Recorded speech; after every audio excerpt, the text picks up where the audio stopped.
Le divan japonais, c'est vraiment toute une histoire.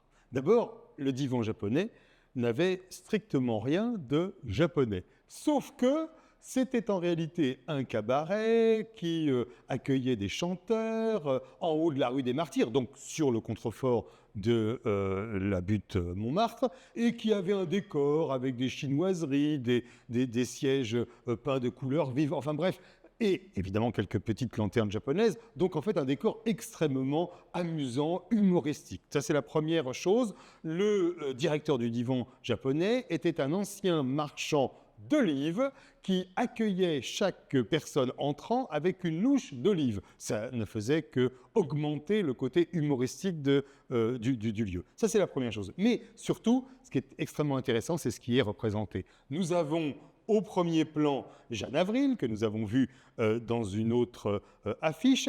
À côté d'elle, nous avons un écrivain symboliste, Édouard Dujardin, qui était passionné par le wagnérisme, qui d'ailleurs était un des directeurs de la revue wagnérienne, et qui, dit-on, était amoureux de Jeanne Avril. Les sentiments n'étaient pas partagés d'ailleurs. Et en troisième position, eh bien, nous avons ici Yvette Guilbert. Yvette Guilbert qui est représentée de manière extrêmement intéressante, puisque la tête en est coupée, mais grâce à toutes les images qu'avait déjà produites Toulouse-Lautrec, eh bien, nous pouvons bien évidemment la reconnaître grâce à ces grands gants noirs qui descendent et qui, au fond, identifient le personnage. Dans cette affiche, nous avons résumé tous les éléments qui font l'univers de Toulouse-Lautrec, celui des cabarets aux alentours de la butte Montmartre, les personnages